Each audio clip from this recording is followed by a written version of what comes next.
Yeah, Brent, here we are for another episode. We've had a little bit of a break. Couple of long weekends and schedule issues. But happy to see you again, my bud. Yeah, it's good to be back. Always good to chat schoolboy rugby.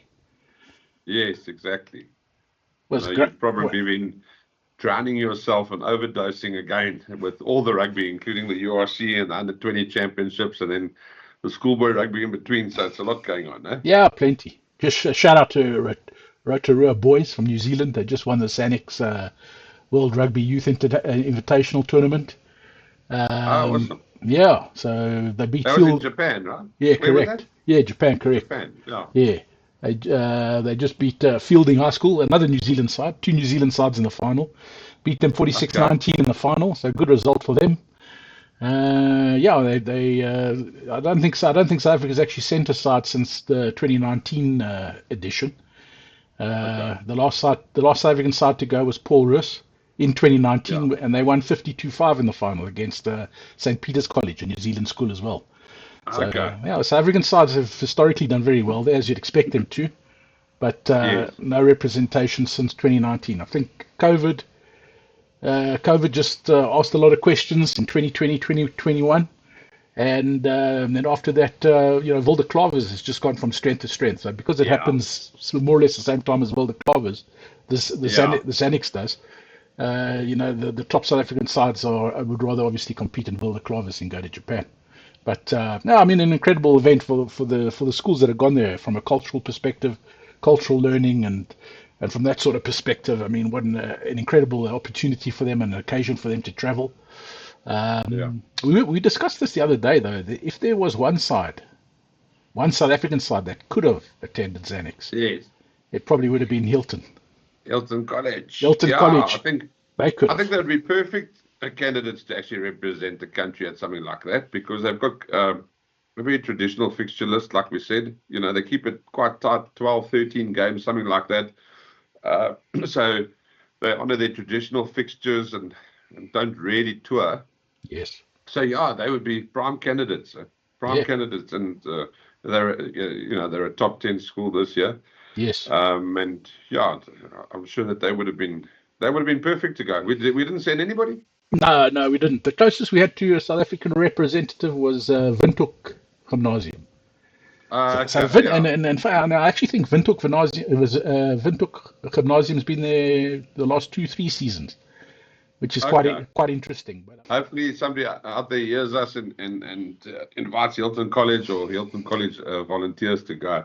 I think yes, that will be the perfect team to send yes. to compete there. And as you say, the Boulder Club just takes up so much. Yeah, it's become the festival, Oh, yeah, and so absolutely. I don't see any of the top other schools taking on something No, like that. no. But yeah, Exeter College also sent a side there to Sanix. okay, Not a bad side, quite a strong side. Also battled to win games, even against some of the Japanese sides. okay. They've got like four England under 18 internationals representing the Exeter College side. The number Oh lock, wow, yeah, number 5 lock Jeremy Keys, outside centre Charlie Basanko, I think his name is Harry Westlake, a flanker, and Archie yeah, Garvey, their right wing. So I mean, yeah, useful side. I mean, a very useful side, a yeah. big side, That's more than useful, huh? physically imposing. Yeah, but it's just amazing to see how some of these Japanese schools just ran around them. Yeah. Just played a better brand of rugby and a more skillful brand of rugby. It's Just it's the it's pace of the game, I suppose. They just keep lifting it the yeah, whole time. that's phenomenal, man. It's phenomenal. Yeah. I sent you a few clips of some of the tries those boys Yes, scored. yeah. I mean, the No, it is amazing. handling skills are Yeah, it's outstanding. next level. Yeah. What about our favorites, Nudgy? Were they there? Nudgy weren't there, no. In fact, Ah, there was Downlands from Australia, I think. I think there was an Australian okay. side there. Also didn't do too badly, didn't do too great. So look, they branded as a World Schools Championship, but I mean it's hardly that. I mean Yes, no, sure. it's a nice tournament. Yeah. Don't get me wrong, but it's obviously missing a lot of the big schools globally. Yeah. Hamilton Boys has won it 2 or 3 times. No, they're Uh, pretty strong traditionally, New Zealand yeah, school. yeah, the strongest. Mm. Grey College has been there 2 or 3 times and won it. Okay. Paul Roos has won it a couple of times. Glenwood, that Glenwood side, that undefeated side of when was it, 2016 or 17, somewhere around there. They Yeah. participated and won it. So some good schools have Okay. won it, but no nudgy, No, no, gee. no nudgy, man. Your favorite? Yeah, well, speaking of that, with the rankings and the Wilderklove and all those things behind us, Yes. we were also chatting about this the other day about, in challenging the hierarchy and the systems that have always dominated a schoolboy sort of landscape. Yes. And it's actually been quite interesting. Obviously, this season we've seen some of the big guns drop a game or two against so-called lesser opposition, historically lesser opposition, and Yeah. so we sit with the giant slayers Stellenberg on top of the rankings. But then it posed the question of, is it a genuine pipeline, and or is it a generational team? And that sort of led me to say, well, let's have a look at this. Let's start looking at the under 16 sort of rankings, Yeah. and then compare it to where the first teams are. And yes, we know it's not an exact science, but just to give an idea, Yeah. because when you look at these things, um, and I think that's what makes it. Your Paul Jim, uh, Paul Roos, Affie's Great College, Paul Boys High, have traditionally dominated. That's your sort of big five. That's it. Yeah. And now this year, there's been a shake-up at the first team level. So it's interesting just to go and sort of check this at Yeah. under 16 level to see what's actually going on. Can we find another Stellenberg? Are Stellenberg going to follow this up next year? Are they going to be a top 5 team? And yes, we don't know how many players that in the system are going to leave, how many are in matric at this stage. Yeah. So there's a bit of that. But to me, I thought maybe an interesting chat that we could just Yeah. discuss that. Yeah, it's definitely worth a discussion. Definitely worth a discussion. Yeah, it's difficult without having an intricate understanding of the Stellenberg current squad, as you say, of the age group of the makeup, how many grade 12s Mm. in the current first 15 and in the current second team. So yeah, look, it is Yeah, difficult to sort of forecast what will happen next season. But yeah, yeah. I think the big question, as you say, on everybody's mind really is this a once off for Stellenberg? Is this a generational side, or is this something that is repeatable year in, year out? And that's, I mean, that's the $1 million question. And yeah, 100%. Looking at rankings of the age group sides will give us a Well, bit of an actually, Brent, insight. according to the economics, it's a billion rand question because that's how much schools are spending on Yeah, well, it. see, that's the thing. I mean, has Stellenberg got the financial muscle to sustain this sort of effort? Because it's a huge investment in resources. Yeah, from coaching to recruiting to Yeah, touring. Absolutely every aspect of it is. And I don't know how they do in other sporting codes. I don't know how strong their yeah. netball program is, their hockey, their water polo, their rowing if they have rowing. They might, or their cricket for that, for the cricket. I think it might be a case of all their eggs in one basket, and they've gone all in on their rugby program. But I haven't actually checked their hockey rankings. Maybe I should before I make that statement. They might be Yeah, a very competent hockey school too. So yeah. yeah, so yeah, look, it is. It's definitely something that's worth discussing. And Mm, I know that we have different points of reference here. I know that I like to use Next Gen Live mm, for my rankings and results, and you're quite yeah, into Fairtree. yeah. So just looking specifically at Menlo at Stellenberg under I will 16A. just, I do want to qualify that. Yeah. Is that I said to myself at this time of the season, with the results being the way they were, Yes. whichever ranking doesn't have Stellenberg as first is not going to be considered by me a proper ranking, because so it's a very biased thing. But no, I Yeah. think we know the ranking system could be slightly weighted this way or that, and Yeah. It's a bit flawed. it's Yeah, of course It's a it bit is. Of fraud at the course it is. best of But it times. certainly gives you an idea, Although next gen does have Stellenberg ranked first in. Well, then they're the best. Then I they're a good love reference next gen. point. Yeah. Yeah, they're a great reference point. Okay. So next gen has So let's Stellenberg. start with Stellenberg, actually, as a thing. We now say, okay, their first team is ranked first. I know last year the under 16s were ranked fourth in the country. Last year, 2025, the under 16As were ranked, well, six according to next gen, but yeah, maybe. Okay, my resource is fourth. Okay, close But enough. Close enough. okay, but that's not we can give or take fourth or sixth, Yeah, So 100%. that to me shows, okay, then Stellenberg now being first, that was a nice indicator. Yes. But the question is You still got to now, look at 2024 though. You also got to look at their 16As in you've got to give it 2024. 2 year. Yeah, And in sure. 16 and in 2024 they were ranked sixth on next gen as well. So they've had 2 years, 2024 and 2025, where they were ranked sixth at under 16A level, and Sure. that's translated beautifully into form this season. I mean, Exactly. it has. Exactly. Two good solid years like this, and now Yes. translated into a number one, or even, let's say, at worst, a top three ranking by Yes. any standard. But the interesting question now is Yes. that this current crop of under 16s on mine is ranked 21st. Yeah, on Fairtree. Yes, Fairtree, they ranked 21st, played 9 games. You see, I can't. Yeah, I don't. And look, that could be accurate, because if I look at their results this season under 16A, they've played nine, and again, this is next gen, not always 100% accurate on the scores, but it is Yeah. the best point of reference I have, where you can basically find every result for the season, every age group from first to under 14s, and across 100 sides. It's incredible. So Yeah. I'm going to use it as a reference point. And this year so far, Stellenberg have played 9, won 4, and lost 4. So that's only a 56% win rate. Not Well, very and then good. a draw. No draw.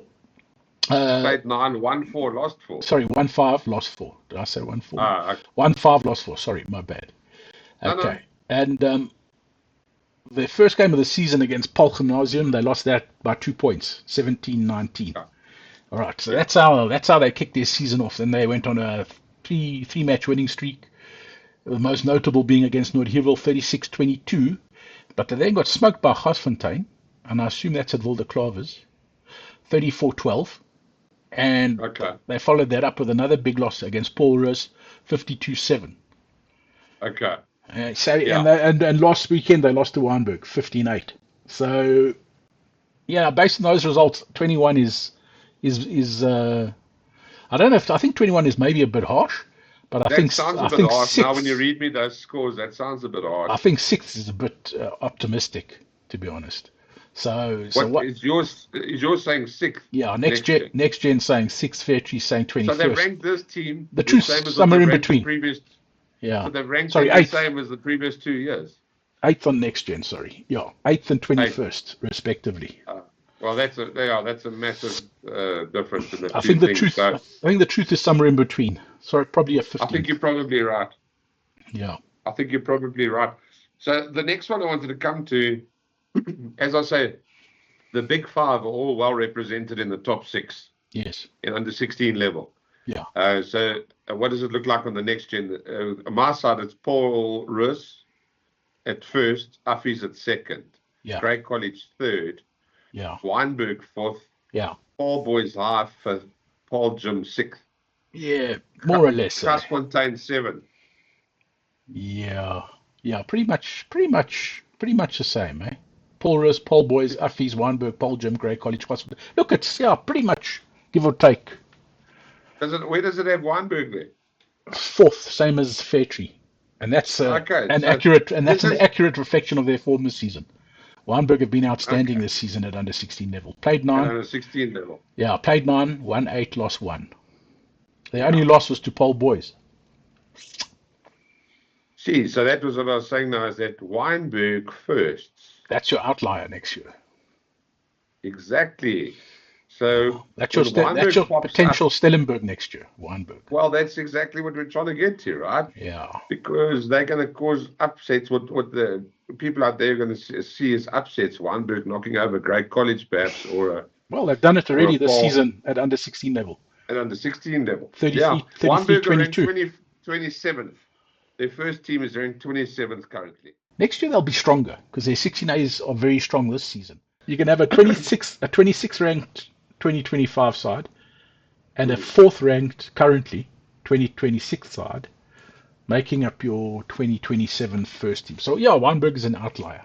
Well, if you have a look at the under 15 side, they're currently ranked 12th this year. Well, there we go. And if you have a look at the under 14 side, they're currently ranked 21st. So not great, but 21st, 12th. Yeah, look, Weinberg is one of those schools that is sort of perpetually, I would say, like many other schools, on the sort of border of top 20, on the periphery of top 20. They sort of don't consistently crack top 20, but they're always sort of there or thereabouts. I think they're consistently a top 30 side, but not consistently a top 20 side. I mean, if I look at the under 19s in 2025 for the year, this is all next gen. They would just to qualify what I've just said, they were ranked 18th for the year. If I look at 2024, same resource, same side, they were ranked 21st for the year. If I look at 2023, Weinberg were ranked, where were they ranked? 22nd. So that sort of backs up what I'm saying in terms of, if I look at 2022, they're always on the sort of the periphery there, but not quite. 2022, not a great year for them. They're not cracking. But what I'm saying in totality, what I'm trying to say is that clearly the under 16 team this year, very good. Cracked the top 10. They're right up there. They're either 4th or 6th, whichever one you believe. Yes. Somewhere around there. And that's the point of this, So I would say we can. I'd say 4th's an accurate. Yeah. Yeah, I think so at this stage. I mean, there's still some rugby to be played, so that'll be very interesting to see. Yes. One that I did want to pick up on, we've now done the Stellenberg. Did we chat the Stellenberg that are first, and on your one they are first and? Well, next gen they first. I think on SA blogs, I think Beats has maybe got them at third. Third, he's got them at third. Or Fair Tree. Oh, the under 16s. I'm talking about the under 16s. No, the under 16s are 8th on next gen, and they're 21st on Fair Tree. Did you say? Yeah. Which is a big disparity. It's such a huge. No, I'd say the truth is somewhere in between. I'd say they're probably a 15th. 15. Around there, 15, 16. Yeah, look, I mean. But let's say that. Let's say they put them firmly out of the top 10, right? Yeah. Then that's my point. Is that what will Stellenberg look like in a year or two? Yeah. Because they have sort of said in media reports that they don't recruit. They're trying to build from the bottom up, right? Yeah. No, I wouldn't. Yeah, that's I mean, a successful rugby program, specifically a first team, is an incredible marketing tool for now for schools. I mean, it just creates incredible brand awareness and marketing. And the Stellenberg, if they have recruited in the past, will probably need to do so less now in the future because of this seasonal generational talent that they've produced. Because guys are going to be wanting to go. Aspiring rugby players. There's a lot of grade sevens now that will be picking Stellenberg.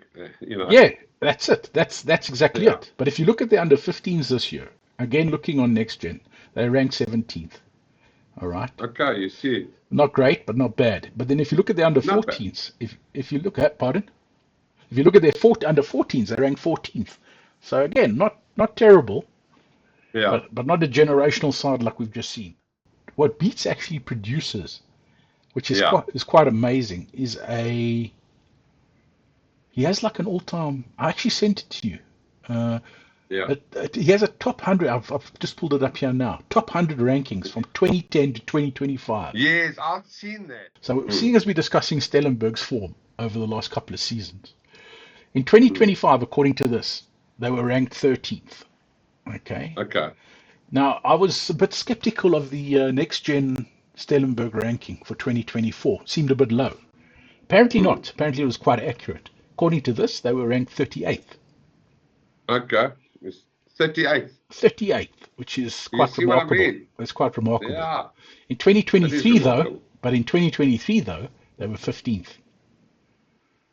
Okay. So, and in 2022, 10th. Then 20, Okay. 20, 21 and 20, there was nothing because of COVID. Yes. So we go back, we go to 2019, 13th. Okay. 2018, 26th. So they have a couple of years where they What struggle. about, let's go back to the beginning. Let's say 2010. 2010, the earliest we Yeah. can go. 2010 they were 37th. Okay. Now And then, 2011 and 2012, these years are blanked out. I'm not entirely sure why that is. I don't know if that's because they would have fallen outside of the 100, or if because there yeah, wasn't enough data to be able to to. give a ranking. Yeah, I'm not entirely Yeah. sure. I'm not entirely sure. I must be honest, because a couple of these blocks on this graphic are black. So I don't know what that. I don't know what that indicates. Okay. What it refers to. So no, nothing in 2011, nothing in 2012, and in 2013 they were 41st. You see, Brent, this is what I'm talking about. Is that this is like taking a team From that's obscurity. like, that's so, yeah, that is relative obscurity. Yeah. You know, I look at our ex-hometown, Kempton Park, Kempis. who, Kempies, yeah, let's give Kempies a little bit of a rev, Give them a you know. punt. It would be taking them now. Kempies, I think it was like 89 or 90 around there. Those guys won what Phil, was called the Director's Trophy at Phil the Cooper's here. time. Wasn't it around Phil? No, Phil. man, I'm talking about Long before. 89 or 90, not Okay. Cooper had a Philly. Sorry, it Cooper wasn't had a good Phillies. year Yeah, though. I think. Cooper also had a But by good year then though. On the they're decline. already a little bit under the pump, you know, like by other schools that have, Well, Kempton Park's on this like list. when, I know, They're 48th. they, yeah, that's what I'm talking. Okay, so it's basically that. It's Yeah. taking them to be number one in the country. Yeah. And they would be also competing now with a school. That's the unfortunate part for them, is that they are feeding, or being, I don't want to say feeding, but a lot of their players at primary school level go to Pretoria. A lot of their players also can pick places like Monument or Almacar. Yeah. But I'm saying a lot of the guys go out either to Affies or Waterkloof or Menlo, or, you know, schools like that. So they do get picked off. So it's very difficult. But I can imagine this is what Stellenberg were like. And I'm just saying that obviously the kids that showed promise, or provincial promise, would have then been snapped up by, you know, Paul, Jim, or Paul Roos. You know, that's what Yes. their issue is. But that is quite incredible, and that's the story. You know, there's not a brand where you're talking about they've just been a great side. No, this is somebody this is a school that's built a program, and Yeah. you can see the improvement. Like now, these other years where you're saying they're 13th or they're 15th Yeah. or that. That's a massive different conversation. You know, I don't even think when they were ranked 43rd or so that they would have got fixtures against those schools No, probably not. that they now are beating. For something like this to be compiled, for Beats to compile something like this, yes, Yeah, must it's have unbelievable. taken, yeah, it must have taken a huge amount of work, a huge amount of effort. So kudos to him. Who is 6 and 7 on that list? Sixth is Monument. Seventh is Garsfontein, and that's quite Yes, I surprising. was going to say Garsfontein. Yeah, that's surprising. Those guys, I mean, that's a new school. I think that school was established, what, in 1988? So it's a But relative. Garsfontein have been I will say this about them. Garsfontein have been on this mission since that I can remember. Really? So they've been trying to build this program, and they have been, you know, they've Yeah. been very successful at it. I think initially they were a straight competitor with Waterkloof. Yeah, probably. Initially, Also being that co-ed, was their. two co-ed You would schools. have seen, yeah, similar region, similar pool of players. Did you say Drosty beat? Who did they beat now? 2025, they're under 16As, Drotsty, Yeah. were ranked 12th. Okay. Okay. Now, 2024, they're under 16As, Drotsty, were ranked 13th. So you've Okay. got 2 years where your under 16As are ranked 12th and 13th respectively.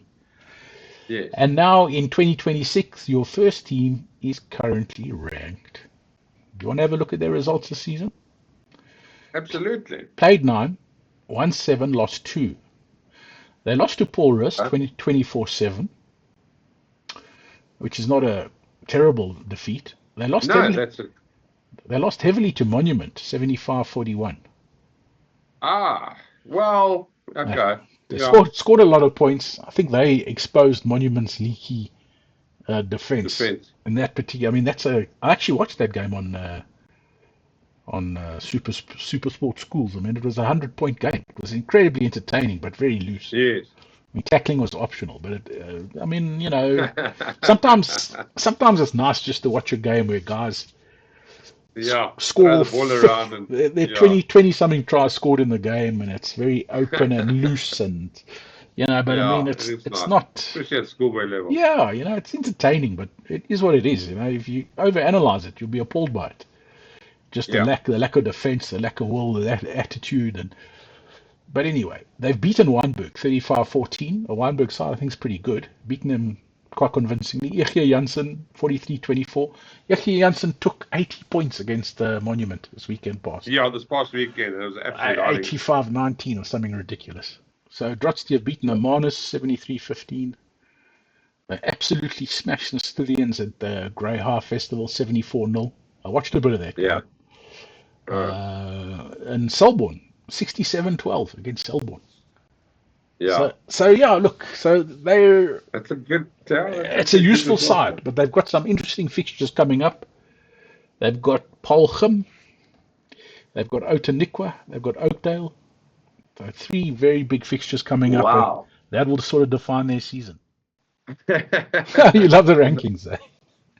I do. I think You're a it's. sucker for the But rankings. I love data, but that's what it is. Yeah. And Well, then you must go into I this. just find it quite interesting when you look at some of these things and you say, okay, how are we going to pick the next winner for next year? I'm going to give you one that we should watch, and it's Next year. going to be. Next year. I'm telling you, it's going to be is Durbanville. Durbanville's under 16s. What's your ranking for them? Oh, next gen's got them at 15.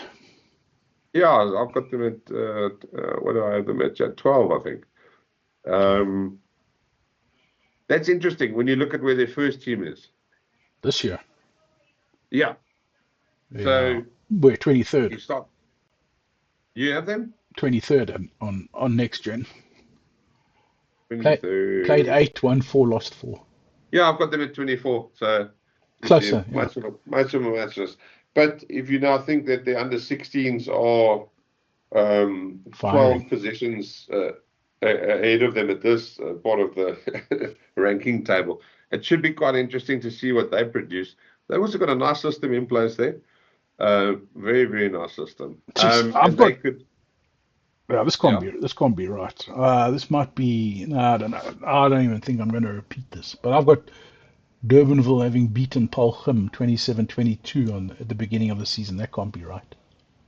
Why can't it be right? Because they also played apparently Boland Landbou on that day and beat them 23-13. And Help McCall. That's how big they were. I got 3 results. They played 3 matches. From this year's rankings, what are your predictions for next season? Who are our outliers? The point is the Big Five will remain the Big Five as they always do traditionally. Yeah. I think Stellenberg, depending, we don't know exactly, but they're going to not be in the top 5 next year. That's my big statement, but I love them. Yeah. Interesting one that I wanted to talk about was Northwood, who, as I have spoken on previous occasions, is like my favorite side at the moment, actually. Yeah, I know, my favorite. A well-coached side, outstanding set piece, really good at the lineouts. So very, very well coached. Kudos to their coach. I love their brand, and they've got some special players. But now I'll ask myself this question. Yes. Their under 16s are ranked 38th. This year, yeah. So that's 24th going to be on interesting. 24th on next 24th. gen. Well, you see, this is so weird. But they've only played 6 games. So to be fair to them, there's a lot of movement that can happen there. But that to me was the biggest. It's almost between, if we take Stellenberg, and we're working on 2 different resources, but according to me, this is what caught my eye. Stellenberg first, the under 16s 21st, and we've agreed it lies somewhere in the middle. Maybe they're 15. Yeah. Northwood, where are they? Like 10th. They just snuck into 10th or 11th, somewhere there. And they 16As are nowhere. under 16s. This because I worked from Fairtree, I was like 39th. Is that right? Can it be? Yeah, it can be because they've played 6 and 1-1. Well, there you go. They've got 5 losses, yeah. Yeah. So and some big losses. So that's So okay. So let's not rule out the 39 as a ranking. Yeah. Northwood are nowhere. But yeah, look, in terms of our little discussion this morning, I think we can agree that someone who could upset the Big 5 next year is likely to be Weinberg. Weinberg is going to be our Weinberg number is a 1 threat. giant slayer next year. Yeah, Weinberg is a threat. So Durbanville's your other outlier potentially next. Yes, I think just based on that, they'd have to be. And then obviously we're expecting, Kes at 12 to be a threat, and that they can start, causing a few upsets next year. But I think Weinberg, that's got to be our focus next season to say, okay, that's one we're going to follow, right? Yeah. Kes is 20th on next gen.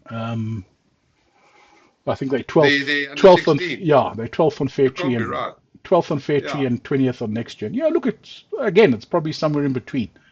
It can't be right, but the thing is, they need to play. They need those fixtures against Westville, DHS, Affies, and Helpmacar. Yeah. To vindicate their number 12 ranking or number 10 ranking. Yeah. Fair enough. They can finish the season unbeaten, maybe with 1 loss against Affies. Then they're very much a top 10 side. And next year it should translate into first team form. There are a number of grade 11s in the current first team side. Grey High School ranked 14th. Yeah, Grey High School's in this. They also. They're consistent though, Brett. Consistently there or thereabout. Their 16As are currently ranked 16th this year. Yeah, I've got them at 14. So much of a muchness. And in 2025, their 16As were 10th. Yeah. And in 2024, well, that's outgoing though, so that's not going to affect next year. But yeah, look, Grey High, it's also potential top 7, let's say. Top 5. I think that's the point. Is what sometimes with these rankings, a good loss against strong opposition actually pushes you up the rankings. So if you're not fixtured against them, and you're not taking on and I think North would have been like that this season. They've had some good losses. Yes. Like a well-handicapped horse in the Durban July, that they run 2nd and 3rd. They come in with a lightweight and can win the race. But I think that's what also makes these. And let me put it this way: outside of the top 7, it sort of makes it difficult to break into that if you don't have fixtures against the guys, or if you have one fixture against one of them. Yes. So that's I think with the rankings, but that's for a reason, right? It happens. Yeah. I sometimes look at Grey College's fixtures, and they got some proper whipping boys that they use in the beginning of the season, maybe in the area and things like that. So they get that fixture. But if they every year give that fixture away to up and coming school, it might change the rankings a little bit. But fair enough. I think I flogged a dead horse now on the rankings. Yeah, I think so. I think I think let's wrap that up then. Thanks for joining us. If you like this episode, made it this far, feel free to like, subscribe, leave a comment. Helps our algorithms. No, comments are welcome. Tell us we suck. Tell us we're great. Democracy. We'll see you again, Brenty. Cheers, buddy. Over and out. Bye. Ciao.